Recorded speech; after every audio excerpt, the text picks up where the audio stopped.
함께 나눌 하나님의 말씀은 사사기 6장 12절입니다. 여호와의 사자가 기드온에게 나타나 이르되 큰 용사여 여호와께서 너와 함께 계시도다. 아멘. 오늘은 사사 기드온에 대해서 그리고 그 기드온을 만난 하나님에 대해서 묵상해 보고자 합니다. 이 기드온이라는 인물은 사사기에서 굉장히 길게 다루어집니다.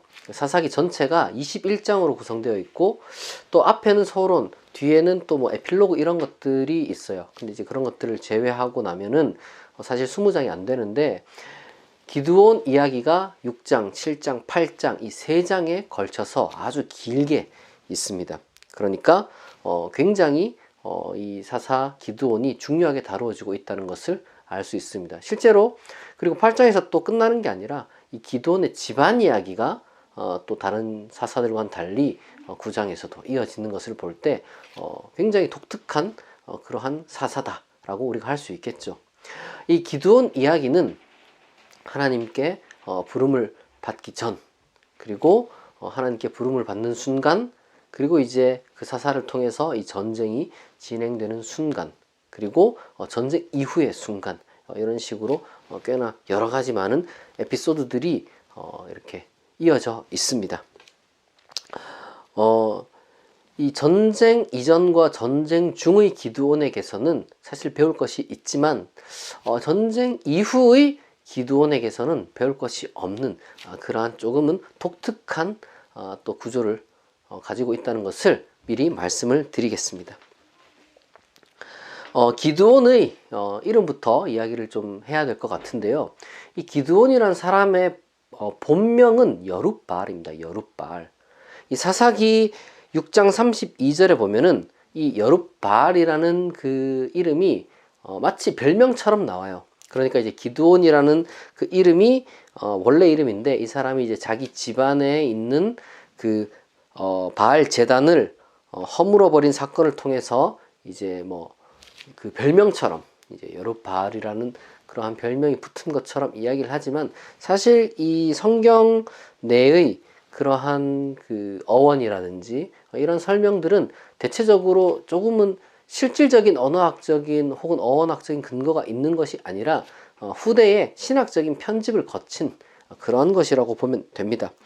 순수하게 어원을 따져보면요, 이 여룻바알은 바알을 위대하게 하라 라는 그런 뜻이에요. 그러니까 이 집안 자체가 이 바알과 아세라를 섬기던 그러한 어떤 그 제사장 집안이었을 확률이 굉장히 높습니다.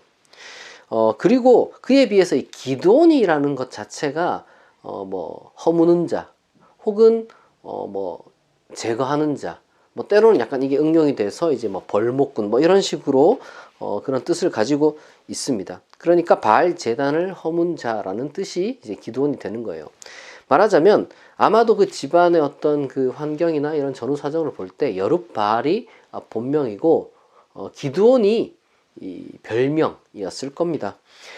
다만 이제 사사기는 어떤 그 극적인 연출, 그리고 이제 그 후대에 이제 사사기가 당시 이야기가 아니라 이제 그 후대 편집자가 쓴 거니까 이 영웅의 그 출신이라든지 이러한 그 이름들에 대해서 약간의 거부감을 느낄 수도 있기 때문에 그런 사람들을 위해서 이제 야훼 신앙과 바알 신앙이 굉장히 대조적이라고 이미 느끼고 있었던 그 1차 독자들을 위해서 약간의 신학적 해석을 가미한 것이 이제 여룻바알과 기드온 그 이제 그 이름에 대한 그 사사기의 편집이라고 보면 될 것 같습니다. 다시금 좀 이제 본격적으로 기드온 이야기를 하자면 기드온 이야기는 기드온이 이제 이스라엘을 구할 사사로 선택받는 이야기, 그리고 이 기드온이 실질적으로 이스라엘을 구하는 이야기, 그리고 마지막으로 전쟁 이후 이스라엘 구한 이후 이야기로 구성되어 있습니다. 이 기드온이 사사로 선택받았을 당시 이제 이스라엘 부족은 7년 동안 미디안 부족에게서 괴롭힘을 당하고 있었다고 해요.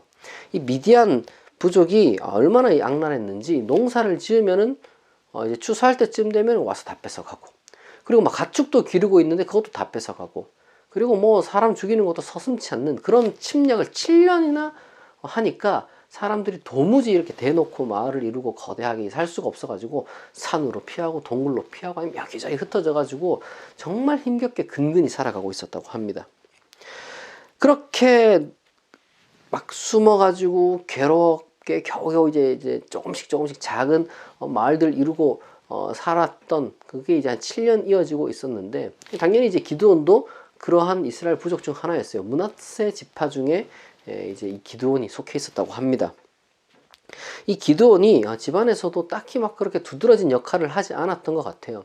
몰래 어디 숨어가지고 이제 밀을 막 타작하려고 나왔는데, 그때 이 기드온에게 여호와 혹은 여호와의 천사가 나타납니다.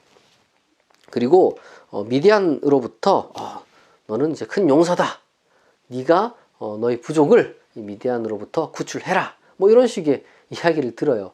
그런데 기드온이 이게 무슨 뭐 장난치는 것도 아니고 지나가는 사람이 무슨 농담하는 건가, 뭐 술 취한 건가, 뭐 이렇게 생각을 했나 봐요. 그러면서 막 피식 비웃으면서 이제 뭐 증거나 보여줘봐라, 네가 뭔 소리 하느냐 이러면서 약간 거진 줄 알았나 봐요. 거진 줄 알고 집에 가가지고 뭐 고기랑 빵이랑 스프랑 이렇게 이제 가져와서 이거나 드셔 뭐 이렇게 이제 하는 거예요. 그러니까 이 여호와의 천사가 이제 돌 위에다가, 납작한 돌 위에다가 이제 고기랑 빵을 두고 그 위에 갑자기 스프를 부으라는 거예요. 이 사람이 뭐하나 싶어가지고 또 시킨 대로 부었어요. 부었는데 그 순간 갑자기 불이 확 붙더니만 음식들은 다 태워져 버리고 자기와 말하고 있던 그 여호와의 사자도 온데간데 없어진 겁니다. 그제서야 기드온이 내가 만난 게 하나님이었구나 하고 깜짝 놀라는 거예요. 그리고 나서 나 이제 뭐 죽는 거 아니냐 이렇게 막 겁이 막 나가지고 벌벌 떨고 있는데, 그때 음성이 기드온에 들려져서 두려워하지 마라, 안심하라, 내가 죽진 않을 것이다, 이렇게 이제 음성을 들어요. 그렇게 이제 첫 만남이 이루어집니다. 그리고 이 기드온에게 이 여호와가 하나의 명령을, 혹은 하나의 어떻게 보면 명령이라고 해야 될까, 미션이라고 해야 될까, 이걸 하나 딱 줘요. 그게 뭐냐면은 일단 미디안을 구출하러 가기 전에 먼저 그 집안에서 관리하고 있는 자기 마을 이 사람들이 같이 종교 활동을 하는 그 바알의 제단과 아세라 여신상을 다 허물어 버리라고요. 기드온은 그 아까 말씀드렸듯이 이제 자기 기드온이라는 그 이름에 걸맞게 자신과 함께 일하는 종이라고 하는 10명 정도를 데리고 실질적으로 밤새 그걸 다 헐어버렸습니다. 그러니까 이제 그 다음날 그 마을 사람들과 그 집안이 뒤집어진 거예요. 누가 이거를 이렇게 부정하게, 불경하게, 천벌받게 이걸 다 허틀어놨고 다 망가뜨려놨냐. 막 길길이 날 텐데, 딱 뭐 어떻게 조사를 하다 보니까 기드온이라는 놈이 밤에 사람들 데리고 와서 그렇게 했다. 뭐 이걸 알아낸 거예요. 그래가지고 사람들이 막 몰려가가지고 기드온 집안에 찾아갑니다. 그런데 뭐 기드온은 정작 뭐 어디 가고 없는지, 어쨌거나 이제 기드온의 아버지 요아스가 딱 나타나서 그 사람들이랑 대치를 해요. 그러니까 그 사람들이 묻는 거죠. 당신 아들 빨리 내놔라. 지금 무슨 짓을 하는 거냐. 정말 이제 우리 부족 큰일 났다. 뭐 이렇게 이제 막 얘기를 하니까, 이때 그 자기 아들이 그 벌인 일이지만 요아스도 뭔가 느낀 게 있었나 봐요. 이제 어떻게 보면 이제 기드온을 대변해서 지금 사사기 전체 어떻게 보면은 그 특별히 최소한 기드온 이야기의 어떤 그 핵심이 되는 그러한 말을 합니다. 뭐라고 하냐면은, 사람들한테 우리가 왜 미디안으로부터 우리를 지켜주지도 못하는 그런 신, 자기 스스로도 못 지키는 그런 신을 우리가 섬기어 왔느냐, 그런 것 때문에 왜 우리가 지금 화를 내고 있느냐, 왜 우리도 지켜주지 못하고 자기 자신도 못 지키는 그런 신을 위해서 왜 우리가 화를 내야 되느냐, 이게 너무 미련한 것 아니냐, 이렇게 대답을 합니다. 그때 사람들도 뭔가를 깨달았어요. 도대체 우리가 왜 바알과 아세라를 섬겼던 거지? 사실은 이제 그때 딱 깨달음이 오는 거죠. 뭔가 깨달음이 탁 오는 거예요. 이때 또 미디안이 뭐 때가 되었는지, 또 자기네들만 있는 게 아니라 미디안 이제 부족 연합을 구성해가지고 또 이스라엘 약탈하려고 또 찾아오는 거예요. 뭐 그들의 거주지 근처에 진을 쳤습니다. 이제 바알과 아세라와 같은 그러한 실질적으로 힘도 없는 그런 신을 섬기는 것이 아니라 기드온이 용기를 내서 사람들을 불러 모았습니다. 함께 맞서 싸우자고. 그러니까 사람들이 용기를 또 냈어요. 사사라는 사람들이 정말 뭐 리더십이 있는 것인지 함께 싸우자라고 이렇게 이제 기운을 푹 뜯어주니까 사람들이 또 모였습니다. 기드온이 하나님께 또 기도를 했어요. 당장 막 싸우러 나가기 전에 정말로 하나님이 나와 함께 하시면은 이 이슬이 이제 양털에만 있고 이제 주변은 다 말라 있게 해달라 이렇게 기도를 했어요. 그 다음날 보니까 실제로 그렇게 된 거예요. 근데 이제 기도원이 거기서 딱 끝난 게 아니라 이게 우연일 수도 있으니까 이제 반대로 한번 기도를 해보자. 뭐 기후라든지 뭐 이슬을 맺히는 것이 그렇게 한꺼번에 뭐 이렇게 갑자기 이제 정반대 현상이 나타날 리는 없으니까 기도원이 한 번 더 기도를 합니다. 그러니까 정말로 그 반대로 기도한 대로 이번엔 양털이 바짝 말라 있고 주변만 촉촉하게 이슬로 젖어 있는 거예요. 그걸 보고 나서 기도원이 그래 하나님이 진짜 나와 함께 하시는구나 하는 어떤 그 확신을 갖고 32,000명을 모아가지고 함께 싸우러 나아갑니다. 그런데 싸우기 직전에 기드온이 이제 2번에 걸쳐서 일단은 군대를 재정비해야 했어요. 첫 번째로는 이 32,000명 중에서 혹시나 겁먹어서 그냥 억지로 그냥 끌려 나온 사람이 있다면 다 집에 가라. 집에 가라고 했는데 이게 얼마나 절반 이상이 뭐예요? 3분의 2가 그냥 떠나가 버렸어요. 32,000명 중에 22,000명이 그냥 다 가버렸습니다. 순식간에 32,000명에서 10,000명이 된 거예요. 이렇게 한 번 줄었습니다. 그리고 한 번 더 정비를 해요. 무슨 말이냐면은 이제 그 물가가 나타났는데 여기서 물을 그냥 벌컥벌컥 그냥 다짜고짜 그냥 머리를 박고 이렇게 물을 끓여가지고 물 마시는 사람이 있고 물 마시는 사람들 중에 그리고 어떤 사람들은 그래도 손으로 이렇게 물을 떠가지고 좌우를 경계하면서 이렇게 그래도 뭔가 자신들이 지금 전쟁터에 나가고 있다는 그런 자각을 가진 사람들이 또 이렇게 있었어요. 근데 그런 자각을 가진 사람들이 고작 몇 명이냐? 300명밖에 안 되는 거예요. 300명 남고 나머지 다 또 뒤로 뺐어요. 그렇게 이제 2번에 걸쳐서 32,000명에서 300명이 되는 그런 정비를 합니다. 그런데 이게 뭐 사사기 7장 12절에 보니까 나름의 또한 신학적인 이유가 있었어요. 뭐냐면은 제가 한번 읽어보겠습니다. 사사기 7장 2절인데요. 여호와께서 기드온에게 이르시되 너를 따르는 백성이 너무 많은즉 내가 그들의 손에 미디안 사람을 넘겨주지 아니하리니 이는 이스라엘이 나를 거슬러 스스로 자랑하기를 내 손이 나를 구원하였다 할까 함이니라.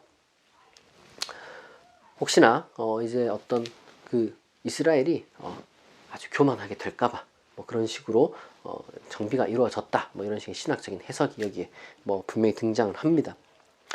어쨌거나 이제 남은 사람 300명이에요. 이제 기드온과 이 300명은 저기 이제 모여 있는 소위 미디안 연합군, 뭐 미디안이든 뭐 아말렉이 그리고 또 뭐 동방의 어떤 그 부족들이 모여가지고 아주 많은 사람들이 그렇게 막 진을 딱 치고 있었어요. 그런데 이제 몰래 또 이렇게 쓱 이렇게 염탐을 한번 가봤습니다. 염탐을 가니까 경비를 서는 자들이 몇 명 있었는데 자기네들끼리 막 꿈 이야기를 해요. 뭐 그 꿈 이야기 내용이 뭐 어떻게 보면은 굉장히 좀 허무맹랑합니다. 무슨 커다란 빵 하나가 내려와가지고 자신들이 어떤 그 진을 탁 쳐가지고 뭐 천막이 무너졌더라. 누가 이렇게 뭐 내가 그런 꿈을 꿨다. 그러니까 또 다른 뭐 경비 서는 사람이 야, 저 기드온이 군대를 모았다더니만 기드온이 우리를 막 쳐가지고 다 박살내는 거 아니냐. 뭐 이런 식으로 이제 뭐 잡담이나 주고받고 있는 거예요. 지금 염탐을 들을 정도로 가까이 왔는데도 그런 건 전혀 모르고 그냥 그런 잡담이나 주고받는 거죠. 그러니까 이제 기드온이 딱 깨달은 겁니다. 아, 이게 하나님의 사인이구나. 그러니까 양털 그것도 이제 하나님의 사인이다 생각하고 여기 또 와서도 그런 꿈 이야기 들으니까 아, 이것도 하나님의 사인이구나. 기드온이 또 확신을 갖게 되었습니다.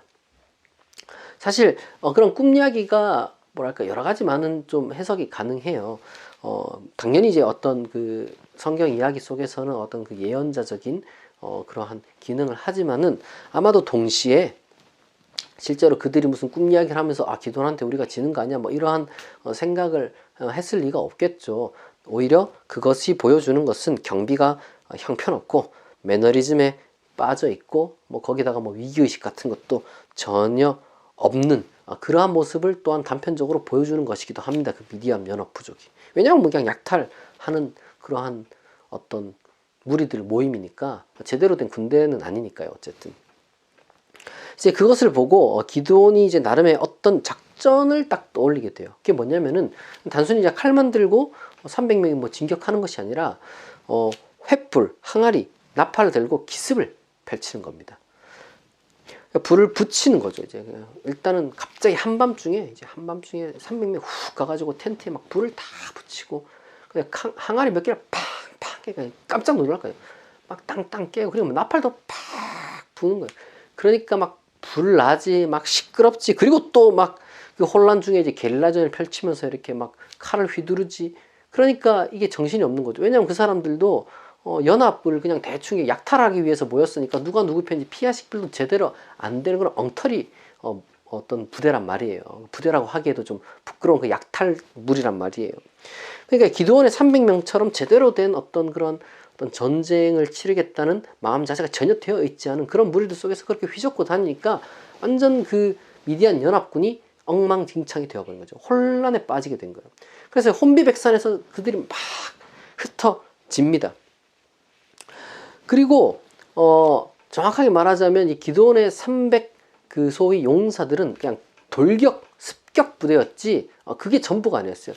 주변에 또 본래 처음부터 이제 이들을 한번 우리가 몰아내고 이들과 맞서 싸웁시다 하고 그 모였던 그 사람들이 또 주변에 진을 치고 있었거든요. 그러니까 도망쳐 나오는 그러한 사람들을 또 다 치는 거죠.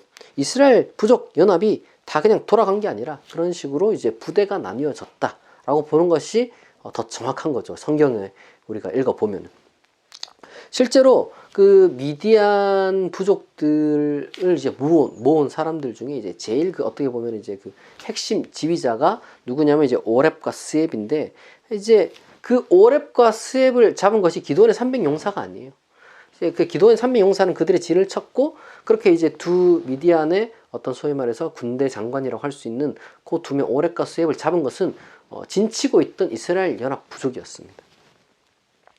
그렇게 이제 오렙과 스엡도 침으로써 정말로 문자 그대로 7년간 자신들을 괴롭혀온 그러한 약탈 무리로부터 대승을 거두는 거죠. 그리고 바로 그 미디안 연합의 왕들 두 명의 왕들이 이제 언급이 되는데 이제 세바와 살문나도 처리함으로써 정말 완벽한 승리를 거두게 됩니다. 그래서 이런 영웅적인 일을 해낸 기드온을 사람들이 이제 막 칭송하면서 자신들의 왕이 되어달라 그래요. 왕.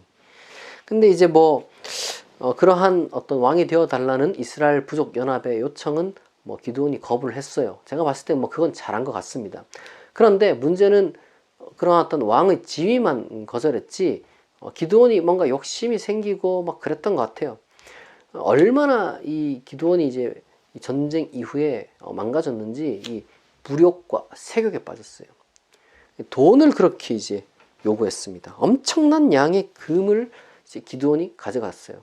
그리고 이 기드온이 처음에 이제 그 바알과 아세라를 섬기는 그 아마 제사장 집안일 확률이 높다고 제가 아까 말씀드렸는데 이제 그 제사장들이 입는 옷이 이제 에봇이라고 해요. 에봇. 근데 이 에봇을 금으로 만들었어요.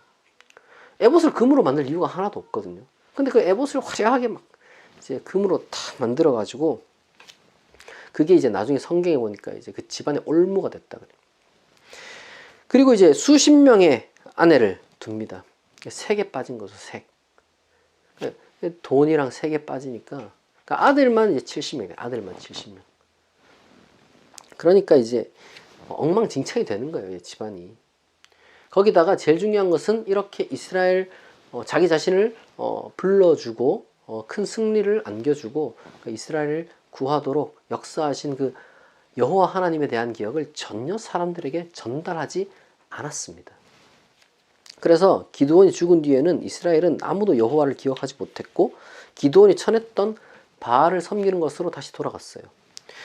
기드온의 집안으로 인해서 그리고 엄청난 불행이 또한 시작되었다는 이야기가 사사기 기드온 이야기 사후에 이어집니다. 이처럼 기드온은 처음과 중간은 좋았어요. 근데 말년이 안 좋았어요. 이 기드온의 삶을 통해서 우리가 배워야 할 것을 하나씩 짚어보도록 하겠습니다. 총 3가지인데요. 첫째로는 기드온과 그의 아버지 요아스가 처음에 했던 말을 우리가 기억할 필요가 있어요. 그게 무슨 말이냐? 과연 우리가 믿는 하나님은 참 하나님이며 우리가 가진 신앙이 진짜 제대로 된 신앙인지 우리가 돌아볼 필요가 있어요. 어리석게 바알과 아세라, 우리를 구해주지도 못하고 자기 자신도 구하지 못하는 신을 믿고 있는 건 아닌지 우리가 생각해 보아야 합니다. 세상에서 제일 바보 같은 게 맹목적인 신앙이에요. 아무리 우리나라에 종교의 자유가 있다지만, 그리고 모든 각자 가지고 있는 신앙이 존중받을 수 있다고 하지만, 그러나 그럼에도 불구하고 아무 종교나 믿고 아무런 맹목적인 신앙을 갖는 거는 결코 지혜로운 게 아니에요. 우리가 뭐든지 다 먹을 수 있죠. 우리가 자유시간이 있으니까 뭐든지 할 수 있어요. 그러나 그 똑같이 주어진 자유, 주어진 시간을 어떻게 쓰느냐에 따라서 현명한 사람이 될 수도 있고 바보 같은 사람이 될 수도 있는 거예요. 그냥 당하고 뺏기는 그러한 삶이 될 수도 있고 남을 구하고 또한 성공하는 삶이 될 수도 있다는 겁니다. 신앙도 마찬가지예요. 신앙생활 이렇게 해도 좋고 저렇게 해도 좋고 이렇게 아무 생각 없이 하는 것은 전혀 내 인생에 도움이 되지 않습니다. 그리고 이렇게 하든 저렇게 하든 다 똑같이 존중받아야지 하는 사람의 말도 그렇게까지 썩 기댈 필요는 없어요. 굉장히 관용적으로 보이지만 정작 그렇게 말하는 사람들 중에 정말 진지하게 존중해주는 사람을 만나기가 쉽지가 않아요.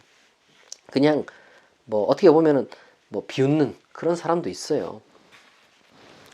근데 우리가 가만 보면은 이 기드온 시대 때 사람들이 왜 그렇게까지 여호와 하나님을 잘 믿다가 왜 바알 신앙으로 돌아가지, 이렇게 우리가 좀 이해가 안 될 때가 있거든요. 근데 그게 오늘날 눈으로 보면 좀 이해가 안 될 수가 있는데 그 당시 때는 그럴 수 있었어요. 왜냐하면 그 당시 때는 제가 다 설명할 수 없지만 이 야훼랑 바알이랑 사실 구별이 잘 안 됐어요. 바알이란 그 말 자체도 주님 이렇게 그런 뜻이었고, 야훼도 그냥 주님이란 뜻이에요. 그러니까 이게 우리가 이 번역된 언어로 우리가 다 이제 구별된다라고 해서 이제 보니까 알지, 그 당시 때 사람들은 여호와랑 바알이랑 구별을 못했어요. 바알과 아세라 이렇게 얘기를 하잖아요.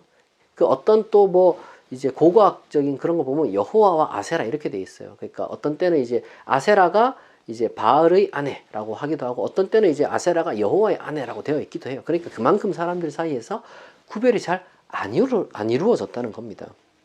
근데 이게 우리식으로 얘기하면은 좀 더 이해가 잘 될 텐데, 여러분 생각해 보세요. 똑같은 기독교가 있고 똑같은 이제 교회가 있어요. 다 이름은 다 기독교다 교회다라고 하죠.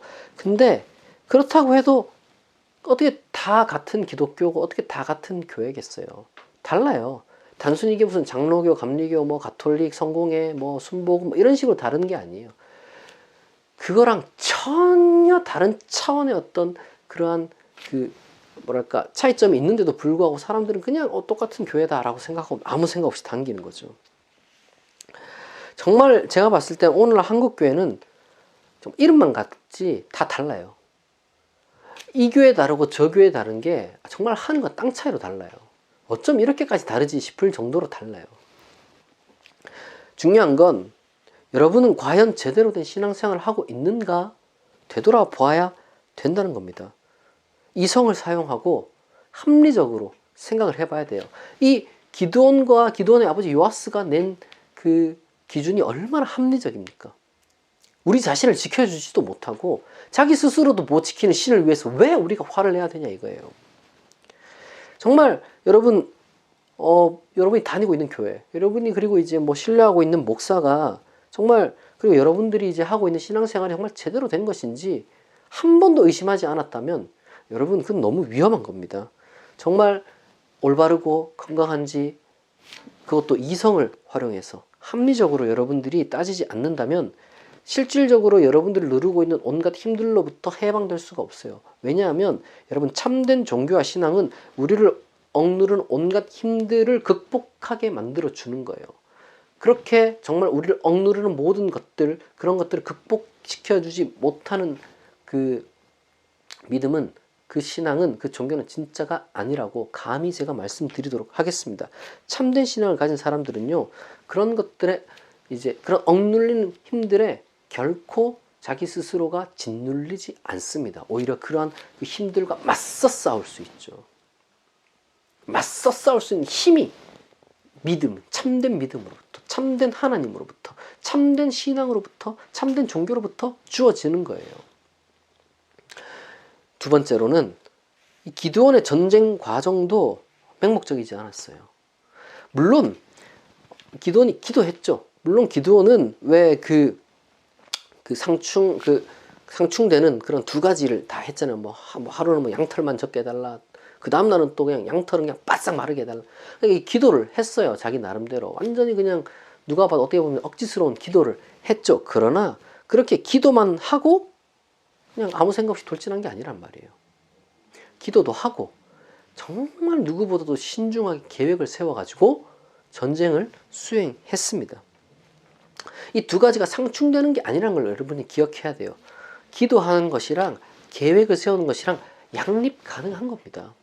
우선 기도부터 좀 말씀을 구체적으로 좀 드려보면은 제 경험을 기반으로 말씀을 좀 드릴게요.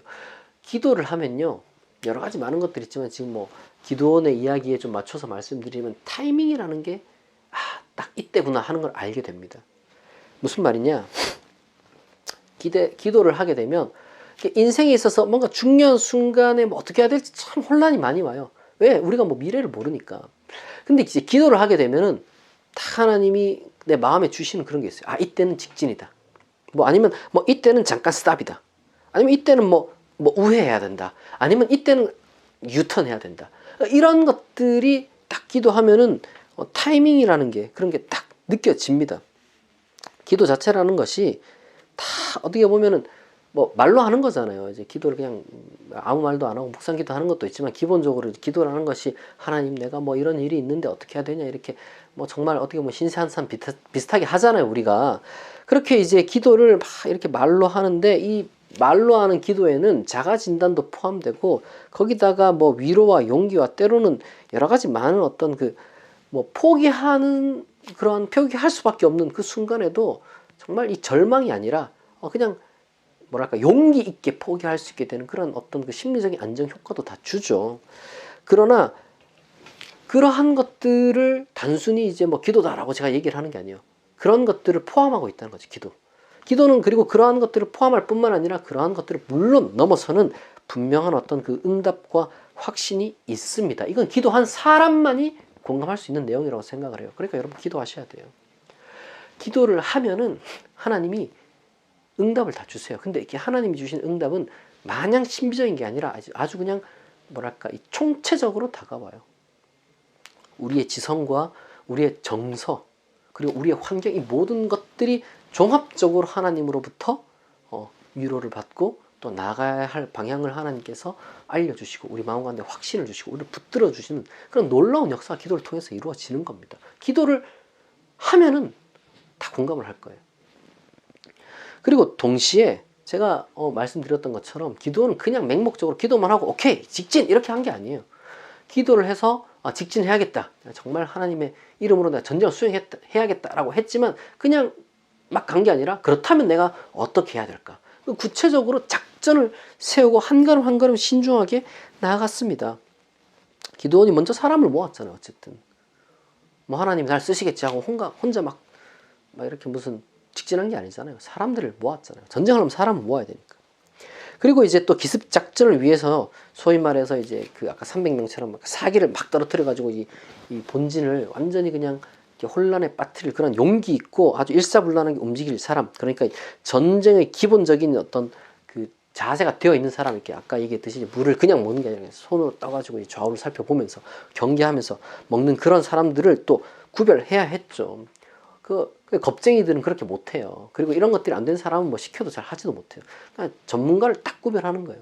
그리고 그냥 뭐 칼만 든 게 아니잖아요. 횃불 들고 항아리 들고 나팔 들고 정말 그야말로 단순히 칼로만 했다면 당연히 졌을 거예요. 그러나 누가 봐도 이길 수 있는 그런 작전을 딱 짜가지고 한밤중에 그것도 경계가 느슨하다는 것을 긁고 그것도 이제 판단하에 단순히 그냥 밤중에 가면 딱 되는 게 아니라 경계가 제대로 돼 있냐 안 되냐 딱 보고 경계가 느슨하구나 하니까 이제 딱 들어간 거죠.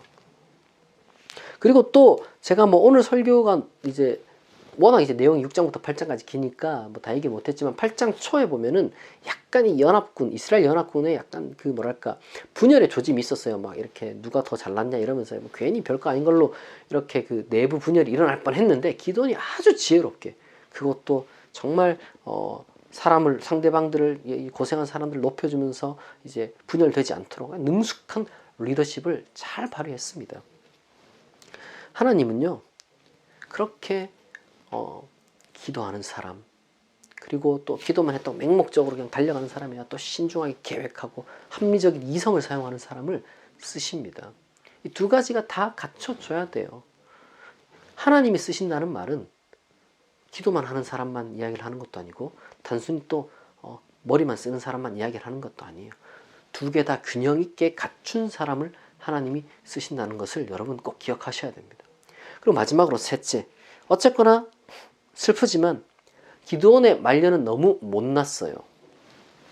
저는 진짜 정말 훌륭하게 맨손을 갖고 시작해서 뭐랄까 이 정말 성공 신화를 이루고 말이죠. 그리고 정말 존중받는 그러한 어떤 인생을 잘 살다가 그렇게 이제 잘 살고 잘 삶을 마무리하면 좋겠는데 말년에 정말 추레해지는 사람들을 볼 때마다 너무 안타깝더라고요. 뭐 그런 사람들이 한두 명이 아니잖아요. 우리가 볼 때마다 저 사람 젊었을 때 안 저랬는데 왜 갑자기 저렇게 됐을까? 정말 좀 답답한 경우 얼마나 많이 봅니까?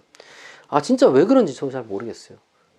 게다가 왜 그렇게 그런 사람이 많은지 진짜 이해가 잘 안 됩니다. 저는 어쨌거나 이제 뭐 목사니까 이제 목사들 세계에 대해서 제가 여러분들에게 좀 뭐 이야기를 좀 하자면 대한민국 그 대형교회 목사님들 뭐 제가 다 이야기를 할 수는 없지만 뭐 어쨌든 그분들 다 처음에는 다 어쨌거나 뭐 개척하고 이럴 때 그 이야기를 제가 들어보면요 다 뭐 신실하고 성령 충만하고 정의롭고 뭐 정직하고 다 그랬어요.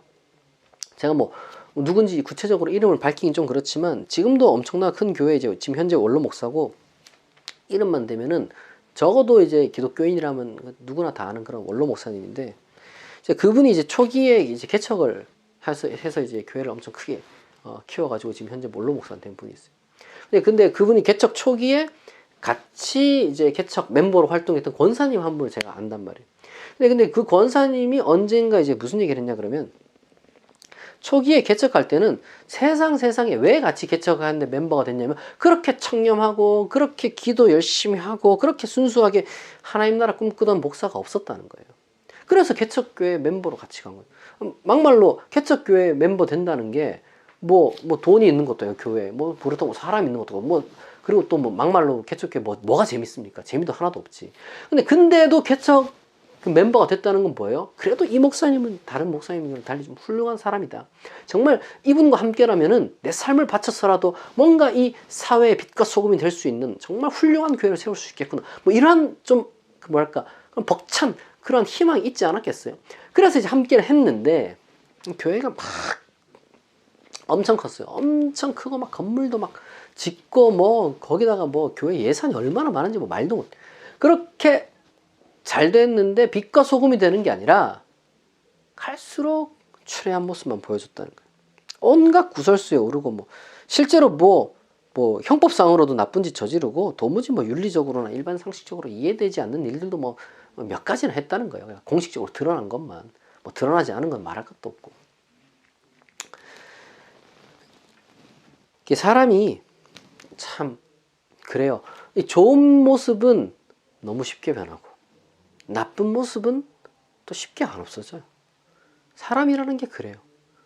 사람이라는 게 이 좋은 모습은 항상 안 변하면 좋겠고 나쁜 모습은 빨리빨리 뭐 없어져 버리거나 뭐 이제 그게 변해가지고 더 좋은 장점이 되면 좋겠는데 사람이 가만히 놔두면요 썩어요. 그렇게 안 돼요. 절대 그렇게 안 됩니다. 그러니까 여러분 절대 자기 과신하면 안 돼요.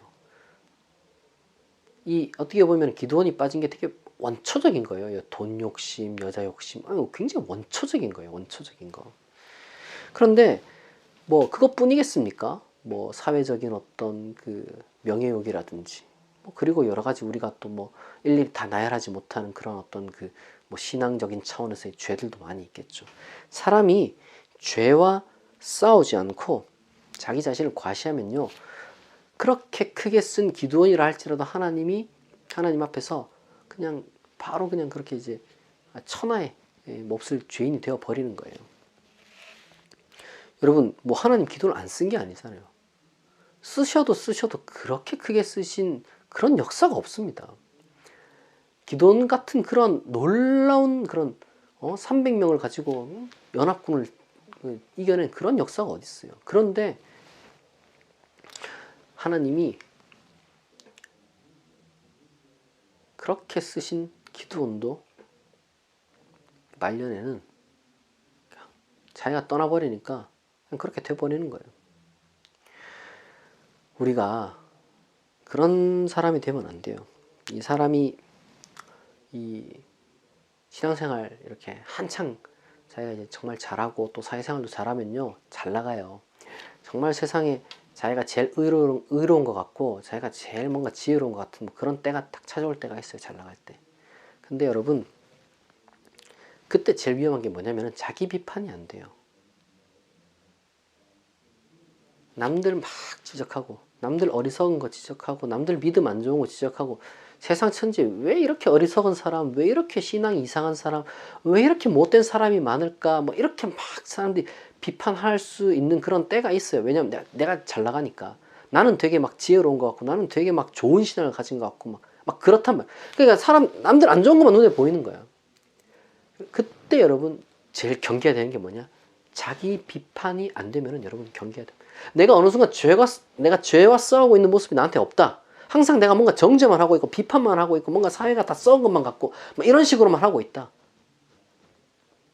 그럼 또 여기서 또 죄와 싸운다는 것을 뭐 자기 비하라든지 이런 거랑 또 이렇게 착각하면 안 되고, 정말로 이제 내 안의 어떤 그 욕심이라든지 뭐 이런 것들과 이제 싸우는 그런 모습, 이런 것들이 없잖아요. 자기 비판, 자기 반성이 없잖아요.